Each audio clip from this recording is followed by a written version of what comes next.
So, i-discuss natin kung how much yung fee for the occupancy permit, yung mga requirements, at saka how fast and how slow ba nyo makukuha yung occupancy permit.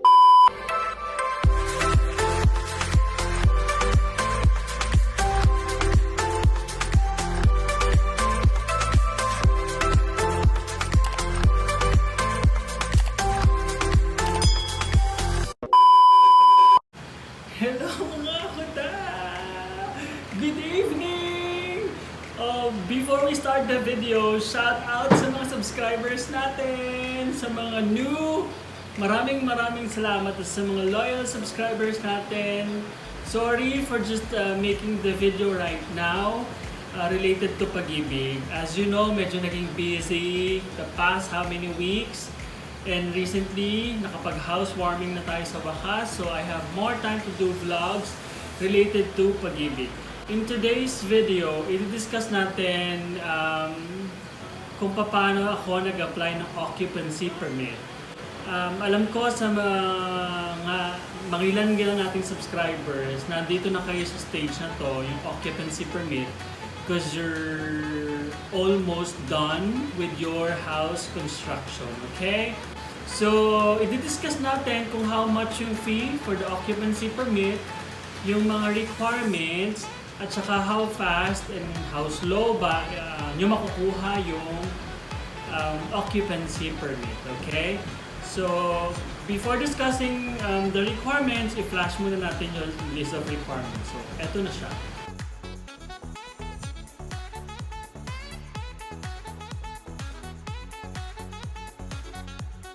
So, yan na, done na. Napakita na natin yung list of requirements. I'll discuss them one by one para mag-guide na nga kayo at saka yung mga tips natin kung paano mapapabilis sa mga bagay-bagay, okay? As you always know, ito yung vlog kung saan mapapadali ang inyong mga bagay-bagay. Hindi yung buhay yung papadali, yung mga bagay-bagay. Fixing things, doing things, di ba? Applying for whatever, di ba, na kailangan yung applyan. Okay? So, doon sa pinakita nating requirement kanina, so, I'll read them out first ha, yung nakalagay doon sa list of requirements na flash natin. Una, notarized request letter of applicant addressed to, sa Antipolo again to ha, yung occupancy permit to kay Engineer Melvin Q. Balagot. So, handwritten, typewritten, whatever is applicable for you, yun na lang yung gamitin nyo. Number 2, certified true copy of land title, yan yung TCT, okay? Number 3, tax declaration. Number 4, tax clearance receipt of the current year. Number 5, notarized application form for occupancy permit, signed by professionals, okay? 5B, ID and professional tax receipt of engineer signed in the occupancy form. Number 6, photocopy of approved building permit. Number 7, approved building plans and or as-built plan. Number 8, attestation or verification by the owner/developer. Naka-open and close parentheses na if the unit is a housing component of a subdivision project. Lastly, prove a payment of license fee to engage in owners/developer of the house and lot. Ito, if the previous building permit was named by the developer. So, sa case ko, hindi naman yan applicable. Yung number 8 and number 9, hindi yan applicable sa akin kasi I was not developer assisted. Okay? I was not assisted by a developer. So, discussan natin. Yung number 1, notarized request letter of applicant addressed to Engineer Melvin Q. Balagot, again, for Antipolo. Banggitin ko ulit, for Antipolo, like sa building permit, dalawang offices, departments, yung nag-i-issue ng permit. Yung sa building permit ko, at saka sa occupancy permit ko, both were released by the zoning department. Again, sa Antipolo, may zoning department. In my case, yun yung medyo simplified at saka less expensive way of asking for the building permit and the occupancy permit.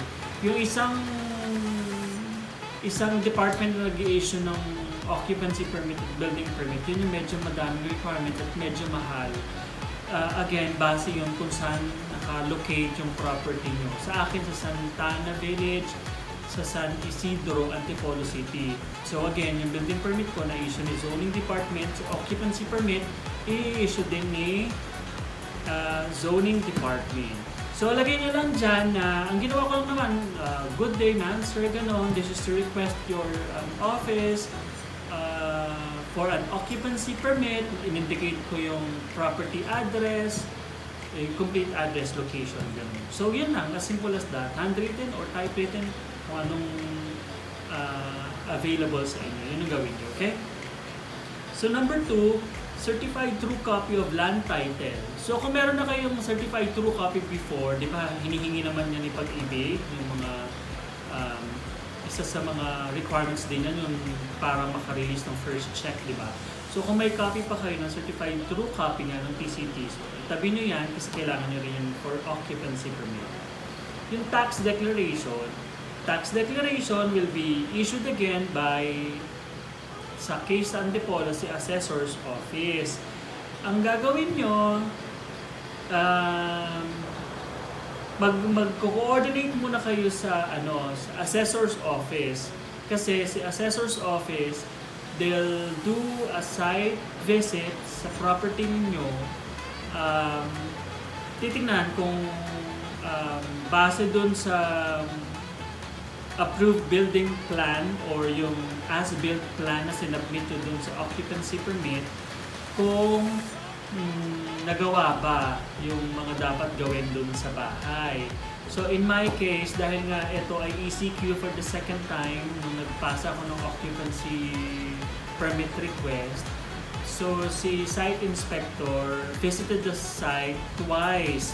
Pero in those 2 occasions, laging hindi kami nagtatagpo. So what happened, send niya na lang ako. Ang pinapadala niya sa akin is yung copy ng floor plan. So doon niya kasi binase kung ilan ba yung floor area ng property. Kasi si contractor ko advised me na 135 lang yung floor area. Pero nung sinubmit ko through email yung approved floor plan, ang nakwenta ni City Hall, ni Assessor's Office, 143 square meters yung floor area ko. So I think they need that to compute yung tax na nababayaran mo for the property, okay? So yung tax clearance, kapag yung tax clearance, ang gagawin kasi di ba na-check na, tapos papupuntahin ka na doon, sinabi na sa'yo ni Assessor's Office, bibigyan ka na niya ng babayaran mo doon sa City Hall related sa tax obligation mo. So pag nabayaran mo yon, bayaran mo kung ano yung binigay, inassign nilang tax base doon sa inassess nila sa property mo. Again, babayaran mo lang yung tax ng building. Kasi wala kang tax noon dahil nga wala ka pa ng building, di ba? So ang nabayaran mo pa lang dati is yung tax for the lot. But now, you are to pay yung tax mo for the building itself. So pag nagbayad ka na, ayan, magre-request ka na uli, punta ka dun sa bayaran, tapos punta ka ulit sa Assessor's Office, bibigyan ka nila, mag-request ka ng tax declaration na nandun na yung updated assessed value ng building. Okay? So, tax declaration from the Assessor's Office. Yung tax clearance, tax receipt, when you pay whatever amount Assessor's Office is asking you to pay related sa tax ng building, bayaran nyo lang, may receipt namang inibigay yun. So, yun yung pang-apat. Okay? So, sa number 5, notarized application form for occupancy permit. So, doon sa list of requirements na binigay ko sa inyo, flash ko kanina, kasawa nun na ibibigay sa inyo ni Zoning Department from Antipolo is yung application form. Sa application form, ang daming i-fill out. Like, kailan nag-start yung project, kailan matatapos yung project, ano yung mga materials na ginamit, So most of the information being required dun sa application form, might as well pa-fill out nyo na lang yan sa contractor nyo. Kasi medyo technical siya. Like, ilang ganito yung ginamit, ilang ganito yung ginamit. Ang advice ko lang sa number 5A, ang tanong nyo sa akin, ano bang completion ng project para makapag-apply na ako ng occupancy permit. So, isa yan sa mga mahalagang tanong, di ba? So, I was advised by the occupancy people, permit people, na 90% pa lang ng project, you can request for the occupancy permit na. So, you don't need to wait until the project is 100% completed para lang mag-apply ng occupancy permit. Since time is of an important factor pag nag-a-apply ka sa Pag-ibig, kaya kailangan natin i-apply na lahat ng requirements for you to be released nung last check nyo, kasi requirement yung sa last check issuance, yung occupancy permit, okay? And then, ano pa bang tip doon? Ayun nga, 90% ha ang completion rate para makapag-apply ka ng occupancy permit. And then, doon sa start date, lagay mo doon, syempre kung sila nag-start. Yung completion date, hindi naman necessarily tapos na yung project. Kahit yung targeted completion date, pwede nyo ilagay na doon. Kasi nga 90% pa lang pwede ka na mag-apply. Okay? So, yan yung tip. We proceed to number 6. Photocopy of the approved building permit. So, meron kayong building permit issued by the City Hall, the Municipal Hall. So, yun. Photocopy lang yun. So, meron na kayo yung dati. So, walang masyadong worry dyan. That's number 7. That's number 6. Tapos number 7, approve the building plans and or as-built plan. So yung sa akin, in my case, ang pinadala ko, ang sinama ko doon, yung approved building plans. Di ba mga 3 kopya yata yung binigay sa atin nung nag-apply tayo ng building permit when it was released, di ba? Yung may stamp na nila na building plans na malalaki, naka-blueprint. Isa sa iyo, isa sa Pag-ibig, isa sa kanila, di ba? So yun, tinabi ko lang yun. Sa mga nagpapagawa dyan ha, kung pinagagamit nyo sa contractor nyo yung approved building plan, request your contractor to take good care of the plan, hindi yung gula-gulanet para hindi na rin kayo mahirapan. Once you are to apply for occupancy permit, hindi na mahihirapan magtagpi-tagpi yung tao doon, di ba? And kayo din, hindi na mahihirapan since available na yung inyong document, okay? So, kung wala naman, kung si number 7 and or siya, di ba? Approved building plans and or as-built plan. Kung madaming na bago doon sa original plan approved by the City Hall, the Municipal Hall, I suggest na you submit yung as-built plan. Itong as-built plan, you can request from your contractor kung ano na nga yung kinatapusan ng plano. Kung madaming na bago din sa plano, wag nyo nang i-submit yung approved plan from the City Hall. I-submit, i-request na lang kayo ng copy ng as-built plan from your contractor, tapos yun na lang i-submit nyo. Kasi kung masyadong madaming nabago, tapos yung approved plan na binigay ni building permit department, yung isasubmit nyo, baka pagdating nila dito magulat. May tanong bakit nag-deviate doon sa mga inaprubahan dati. So might as well, request na lang kayo sa as-built plan from your contractor.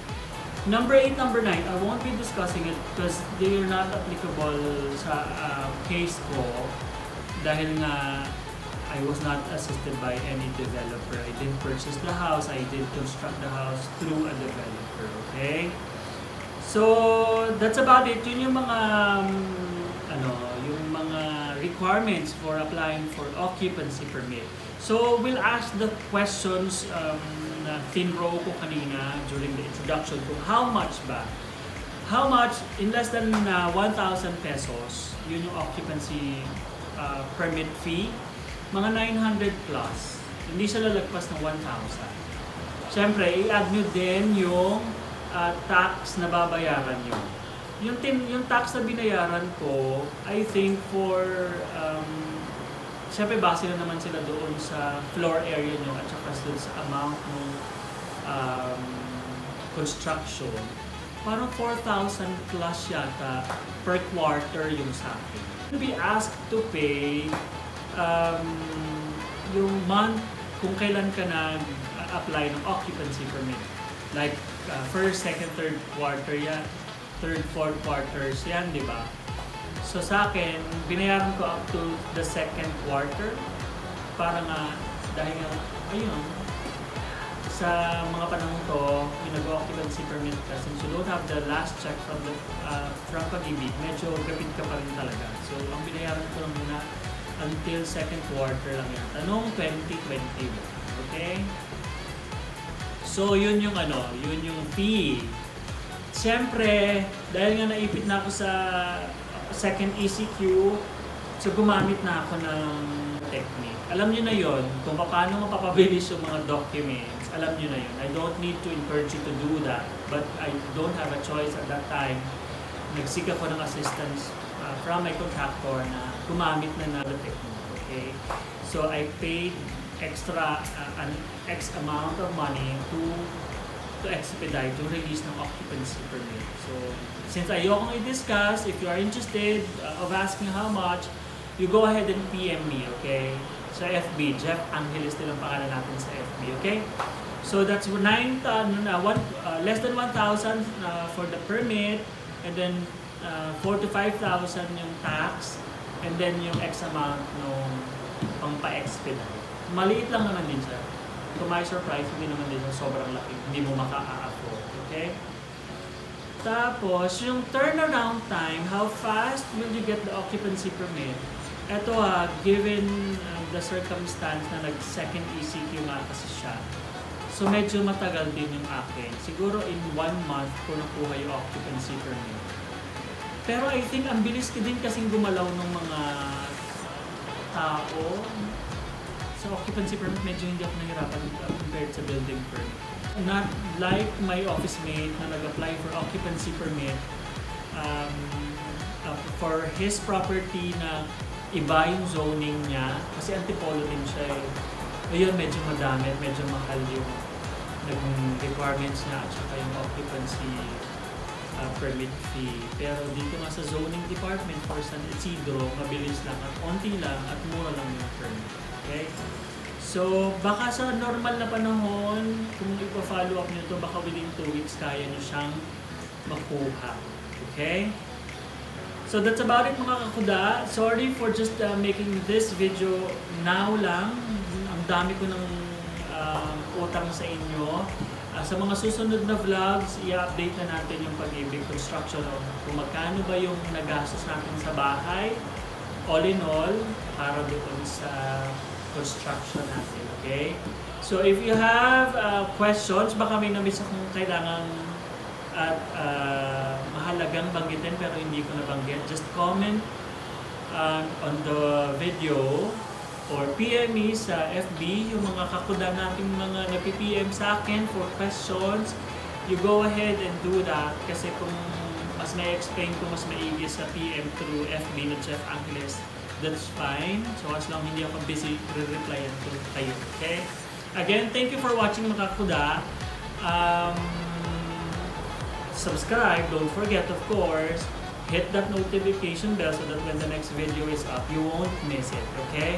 Sa mga susunod na vlogs, marami pa tayong pag-uusapan. Okay? Thank you for watching. Bye mga kuda!